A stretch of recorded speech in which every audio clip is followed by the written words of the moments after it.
Greetings, everybody.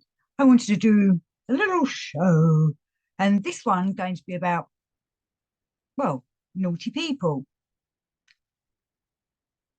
I've been talking a lot recently from the Steiner point of view about Lucifer and Araman and how they're these fallen beings that aren't quite following the right course of action for the evolution of this planet and the evolution of the cosmos and such like.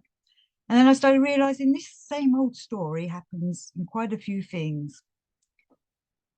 One of my favorite programs when I was growing up was Monkey Magic, all about King Monkey. And this is all adaptations from the book Journey from the West, or to the West, Journey to the West, from the East to the West. And it's all about King Monkey. Now, King Monkey, who was a great sage equal to heaven, he went up to the heavens and he caused a bit of ruckus up there. He was doing a bit of ruckus, rather not ruckus, a bit of ruckus, and he was causing a bit of problems. And he was so proud of himself, and because he was the top king of the monkeys, he felt that he should be having some kind of rule in heaven. And he did a few other things that were kind of annoying the gods, really, up in the heavens. So they had him sent down to earth for punishment for his being disruptive in the heavens. And he was placed inside a rock, and he wasn't freed until Tripitaka, the great sage, was traveling through and came across him. And then Monkey's mission to redeem himself was that he had to protect Tripitaka on his journey from the east to the west, taking the sacred writings. It's a fantastic book, fantastic series that I used to watch in the 1970s. I think it was made in the 1960s. I know Netflix has done some remake, but apparently it's not true to the story. And the whole point of the story was about how these demons, Monkey King, Sandy, Pigsy, all were redeemed through the good deeds that they did. And we've got this happening in the Steiner works as well. He's talking about Lucifer and Araman. They need redeeming so they can start working with the cosmos and the be part of the good development. And then we've got Gurdjieff and Beelzebub's tales to his grandson, where he's using Beelzebub, this great demon that's talked about in the Old Testament in the Bibles.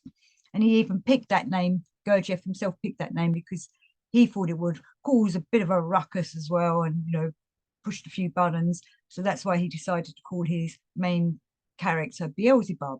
And Beelzebub, in All and Everything, was working for his endlessness, the God, the divine source, and was hanging around in the heavens, but got a bit above himself and thought he could make heavens work in a better way, and interrupted in the processes. And because of that, he mainly screwed up the running of heaven, apparently, though Beelzebub's tales obviously explains it a lot better. And so because of that, that's why Beelzebub was expelled from the heavens, the divine source's place, which was, the sun absolute. And Beelzebub was sent down to our cosmos, which is one of the lower ones, and had to work upon himself, and he did a lot of that by spying on us and then coming and visiting us humans and then trying to learn about us humans. And the good deeds and works that he did over that time, a long period, was what ended up with helping him to be, spoiler alert, redeemed. But the way it's written in All and Everything is a fantastic, magical, theological way of how we can work on ourselves. So I've been very, very sparse here. But what I'm trying to say is all these great theological books are trying to help us to see the dark sides in us as well as redeeming the dark sides that are outside of us. And that's through redemption that we can then move ourselves and everything else up the evolutionary ladder, the evolutionary path.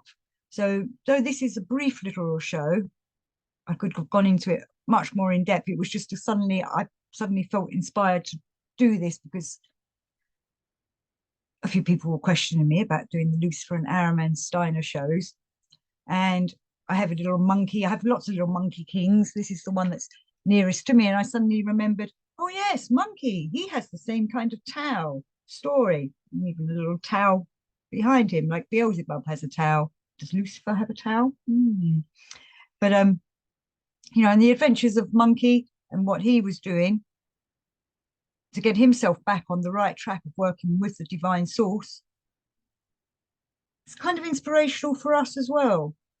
I think it's one of the best books ever written. Do go and read Journey to the West.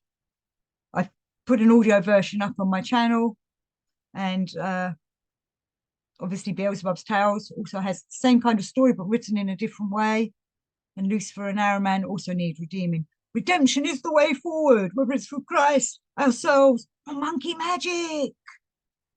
Monkey magic.